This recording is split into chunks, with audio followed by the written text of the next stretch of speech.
Assalamualaikum warahmatullahi wabarakatuh.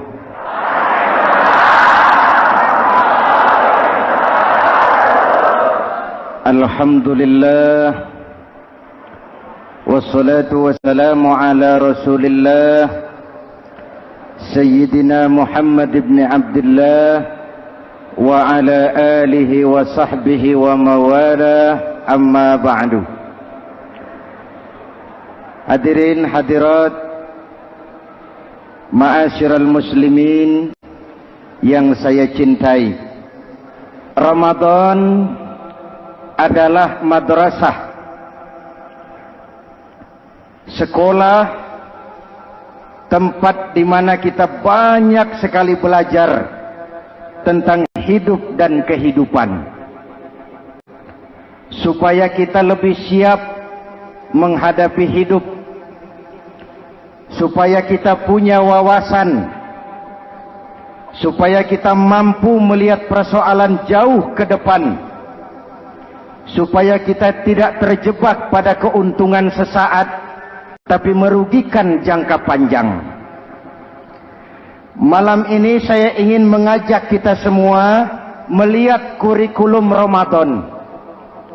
Pelajaran apa yang diberikannya kepada kita? Pertama, Ramadan mengajarkan kita menjadi orang-orang yang sabar, ulet, dan tahan uji. Ini zaman di mana persaingan tajam. Betul?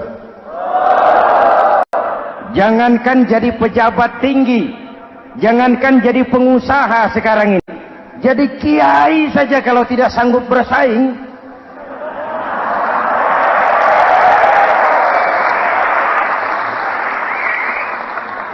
ini bahasa kasar tapi jujur. Karena orang sekarang hidup di zaman banyak pilihan. Akibat persaingan yang semakin tajam, orang sering kehilangan kesabaran. Kepengen cepat kaya, lalu tidak sabar. Makan renten, nipu orang, buka peternakan tuyul, korupsi. Sekarang ini kan lagi santer Bulog Gate jilid 2. Rupanya memang tajam uang Bulog itu. Bulog sudah memakan salah seorang mantan ketuanya. Berdoa amang. Bulog sudah memakan seorang presiden. Sekarang Bulog sedang mengarah kepada ketua DPR. Kita lihat hasilnya.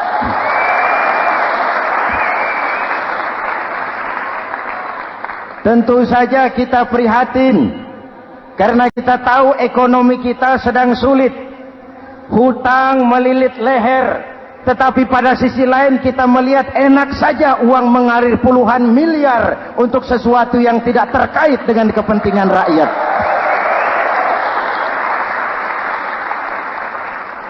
Karena itu puasa mendidik kita sabar. Biar lapar melilit perut, biar haus mencekik tenggorokan. Kalau maghrib belum datang, jangan sentuh makanan, jangan ambil minuman. Sabar. Betul? Ada waktunya. Lalu lintas itu macet karena kendaraan besar tidak mau ngalah, kendaraan kecil tidak tahu diri. Betul?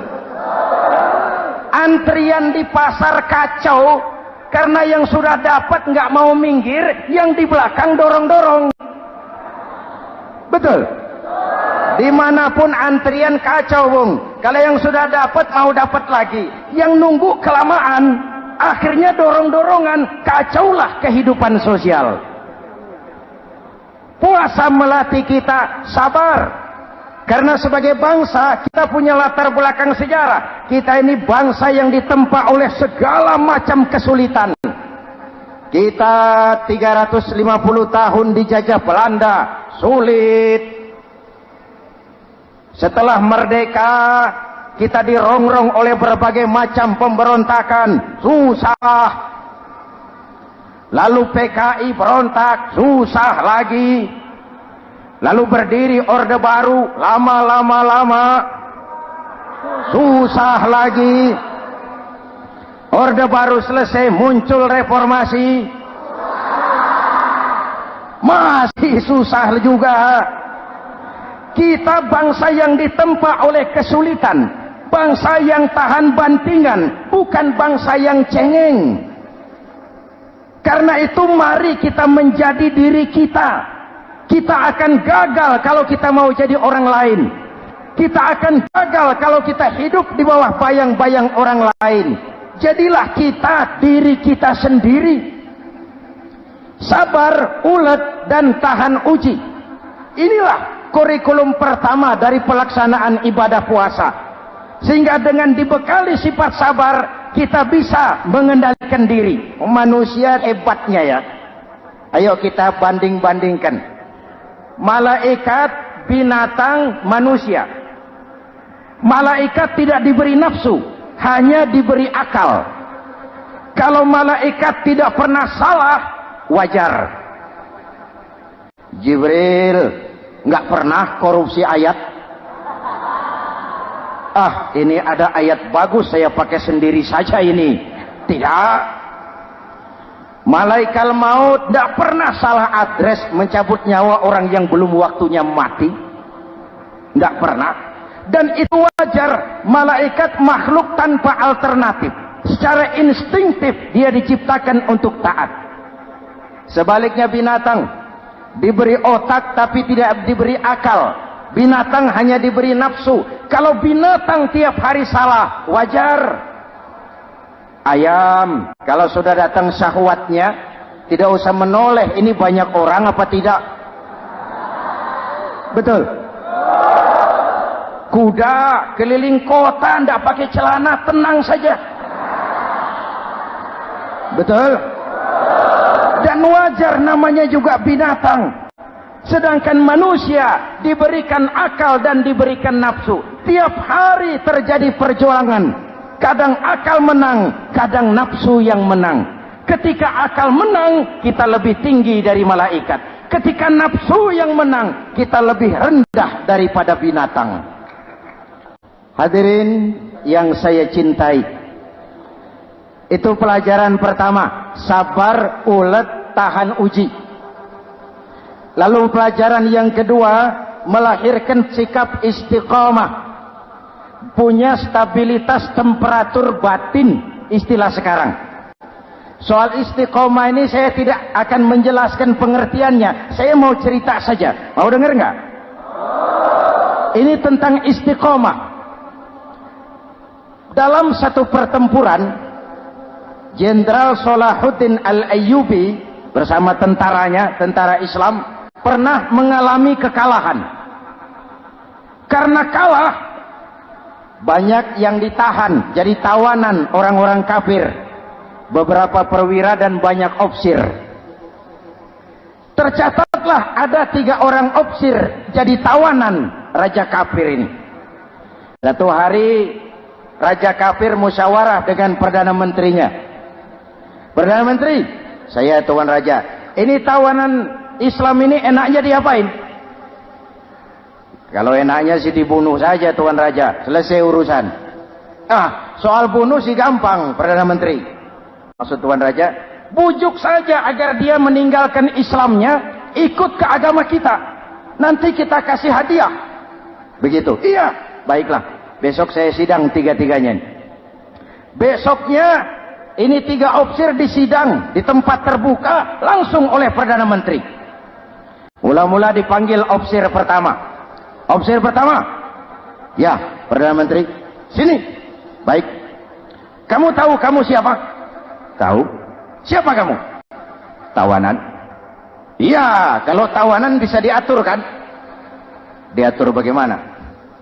Kamu mau nggak ikut saya bersama tuan raja meninggalkan Islam agamamu, mengkhianati saudara-saudaramu sebangsa, setanah air, sekeyakinan?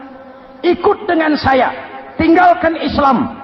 Nanti kamu akan saya angkat jadi pejabat tinggi, gaji cukup, rumah cukup, kendaraan cukup, istri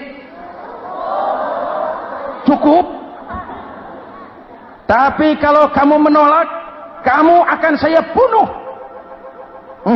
Tuan Perdana Menteri, ya. Apa Anda menyangka selama ini saya berjuang karena kepengen kedudukan yang tinggi? Nih. Tuan menyangka saya berjuang ini karena kepengen harta yang banyak, jaminan hari depan yang memadai? Tidak, Tuan Perdana Menteri. Saya tinggalkan keluarga, kampung halaman, sanak famili, handai taulan.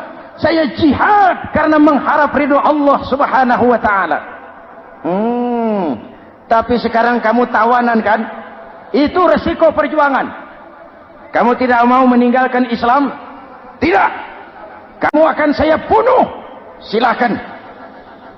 Kamu tidak takut mati? Tidak. Kamu berani? Dari kemarin. Apa dikira baru sekarang saya berani? Tuan Perdana Menteri, saya berharap memang saat-saat seperti ini bisa saya temukan. Ibadah saya sedikit, sholat saya kurang, puasa saya kurang. Barangkali dengan jihad saya bersimbah darah, mati di tangan Tuhan, Allah akan mengampuni dosa-dosa saya dan saya dapat tiket untuk mencapai keridhaannya.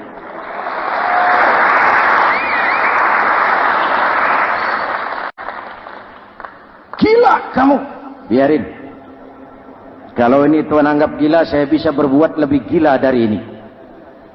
Saya bunuh kamu. Bunuh. Algojo.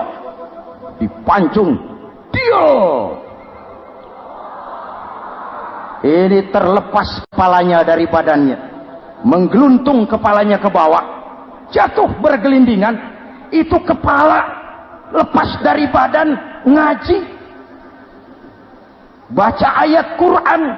Sampai Perdana Menteri bingung. Minggir. Ini ada kepala ngaji. Ayatnya yang dibaca, ya ayyatuhan nafsul mutmainnah, irji'i ila rabbiki radiyatan mardiyah. Wahai jiwa yang tenang, kembalilah kepada Allah dengan diridhai. Masuklah ke dalam golongan hamba-hambaku dan masuklah ke dalam surgaku. Matanya terpejam rapat, bibirnya tersenyum. Dia gugur sebagai syahid karena membela keyakinan. Dia istiqamah, tidak goyah oleh tawaran jabatan dan kedudukan yang tinggi.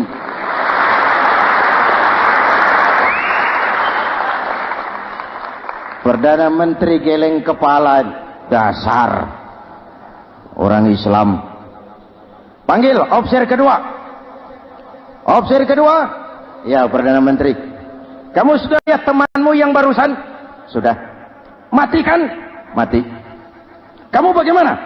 Mau tetap berjuang untuk Islam? Atau ikut kami? Jabatan tinggi, kedudukan tinggi, rumah tinggi. Bagaimana? Atau mau mati seperti teman kamu barusan? Sudah kamu pikir? Sudah, Perdana Menteri. Sudah apa?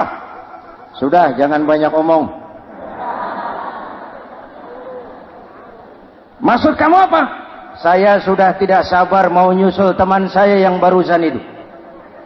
Saya tidak bayangkan bagaimana disambut oleh malaikat di surga, disambut oleh para bidadari di surga, menggapai ridho Allah. Oh, Perdana Menteri, sudah jangan banyak omong. Kalau mau potong saya. Perdana Menteri bilang ini lebih gila dari yang pertama itu. Yang pertama masih mau diajak ngomong, ini malah langsung minta disembelih. Ayo, Algojo, potong. Potong lagi. Dio. Terpisah lagi kepalanya dengan badan, jatuh ke bawah, menggeluntung, ngaji lagi. Ayatnya yang dibaca, wujuhun yawma izin nadirah ila rabbiha nazirah. Muka mereka hari itu berseri-seri kepada ridho Allah. Mereka memandang, bibirnya